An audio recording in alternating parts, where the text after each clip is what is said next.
Welcome to SportsWire, a weekly talk show sponsored by the Garden City Telegram. I'm Brett Marshall, sports editor.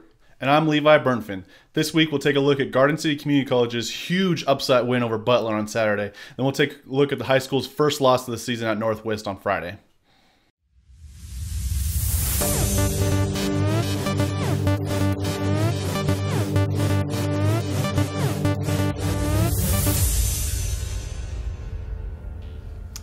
Oh my God, Levi, the Broncbusters football. Oh my, that was huge. Yeah. I'm driving back from Wichita from high school sports, and I'm listening to their game against Butler.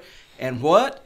They beat the number one ranked team in the country after losing 7 games in a row. How in the world? Yeah, I don't understand it. It's crazy. One of the most surprising things I've ever seen happen at any level. And you got to give credit to the Busters because it wasn't one of the biggest things I saw from the game as I watched it. It wasn't a fluke. They just outplayed them the entire game. It wasn't like Butler turned the ball over 6 times on fluky plays, or Garden City got kickoff returns for touchdowns and did some special teams things. No, they just beat Butler up and down the field. Well, and their defense came up huge Absolutely. on a number of occasions, and particularly late. Talk about the late stages Yeah. of the game and what the defense did to hold on. Well, if the first big one came early in the second half, Butler had just cut the deficit to 13-10. Garden State turns the ball over immediately. Butler has the ball on Garden State's 19, driving in. If they score there, they take the lead. Maybe it deflates Garden State a little bit. They come up with a huge stand there at the goal line, stop them, make them kick a field goal to only go up 13-13, or to tie it 13-13. Garden State goes up on their next drive with a touchdown. Late in the game, a couple other huge stops. There was 3 drives in a row where Butler got minus 16 yards total. They had less than 300 offensive yards for the game until that last drive. And this is an offense that had just been killing people. I mean, averaging 40-some points a game, only giving up 15 on the defensive side. I mean, they'd been dominant. Absolutely, they've been dominant, and on both sides of the ball. And Garden City really took it to them. Like I said, they less than 300 offensive yards until Butler. Last desperation drive went down there to try to win the game and got 80 yards on that drive. Up until that point, Butler's did nothing.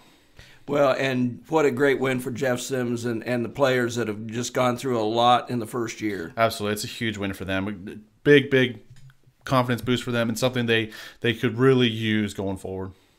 While the Busters went on the road and beat the number 1 Grizzlies team, Buffs went on the road and lost to a number 1 Grizzlies team, that of Wichita Northwest on Friday. Well, they did, but I'll tell you what, 2.5 quarters in, it was 24-21. The Buffs were only 3 points down and just scored. They were right where Coach Brian Hill would have liked his team to be at that stage of the game. And then what happens? Northwest, unbelievable offense, just went to town, and they're unbelievably good. One of the best offensive teams I've seen at the high school level. Wow. Through all my years of covering high school sports. 580 yards of offense. Yeah. They ran 100 plays in 48 minutes. Yeah, that's just unbelievable to me. That's a state record. 34 first downs. Those numbers are what you might expect in a high-scoring college game. Right, and this isn't Garden City High School defense that's weak either. This is a really good Garden City High School defense. Well, they hadn't given up a 100-yard rushing game to any one runner all year long, and Northwest had 3 in the game. So Northwest, by far the best team that I've seen this year. They're looking to finish off an undefeated regular season this Friday.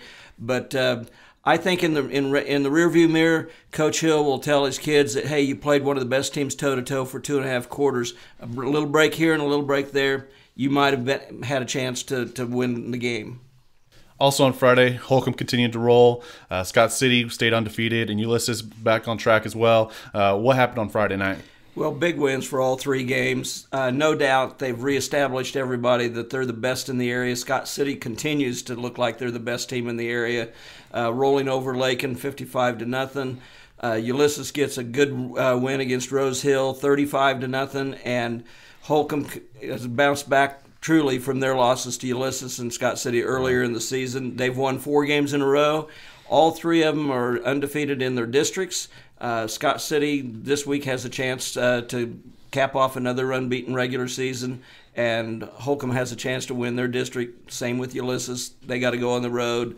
So No surprise, I think all three teams are kind of where we thought they might be at this stage, primed and ready for the playoffs. Yeah, and Holcomb's defense is really, really coming on here. They are, and I think Coach Teeter, said it best. We lost to two really good teams earlier in the season.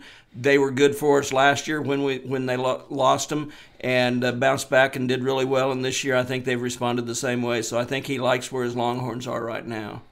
Well, Levi, in the aftermath of the big win at Butler, now the Bronc-Busters return home. They play Iowa Central on Saturday afternoon at Bronc-Buster Stadium. How's Jeff Sims going to bring his team back down to earth and get ready, so they can hopefully keep the momentum going for the remainder of the season? Yeah, well, I talked to their quarterback, Todd Porter, who made his first start against Butler on Saturday. I asked him about how they keep it going. He said, the most important thing is finishing the season the way they want to finish, something that's strong, keep it going. Because if they lose these next two games versus Iowa Central and versus Colleyville, then what's the Butler win really mean in the grand scheme of things? So if they can finish the season strong, get a little momentum in the offseason, I think that could really help them going forward. As it always should. Comes down to the hatchet game for the Buffs, whether they make the playoffs or not. Friday night, take on the Red Demons in that big rivalry.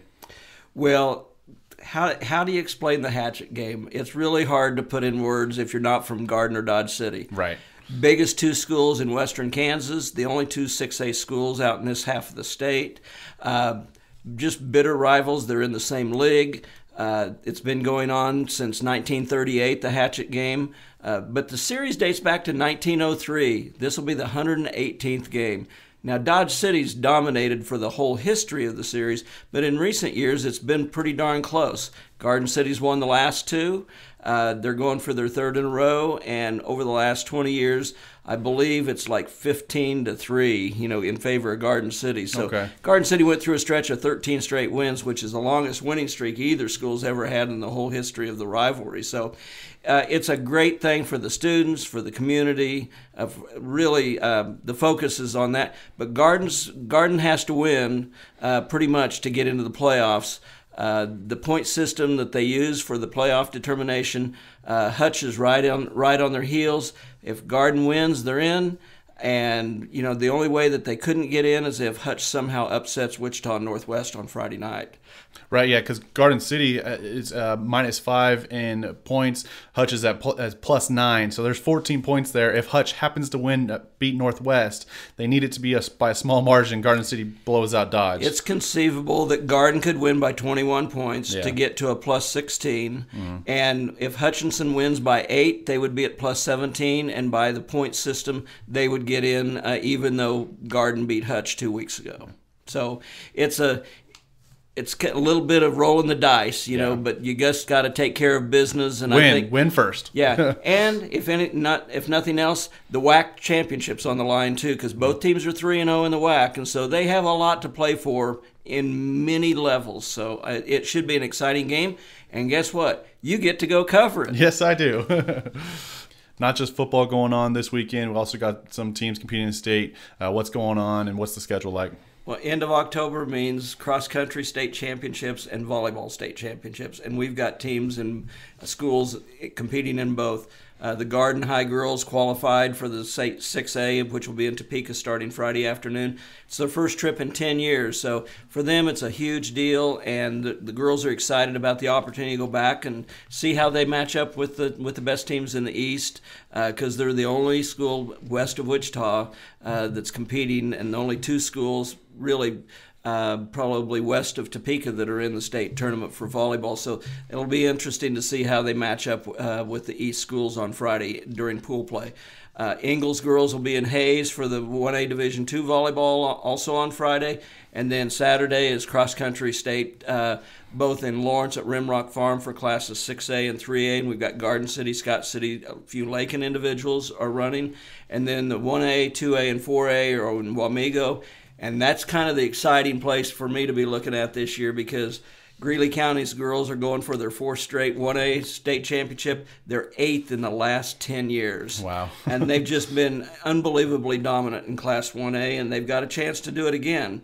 And then Stanton County and Wichita County, two High Plains League schools, they're both highly ranked in Class 2A.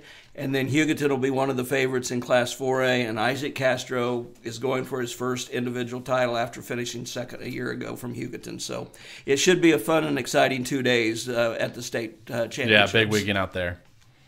That's it for this week. I'm Brett Marshall. And I'm Levi Burnfin.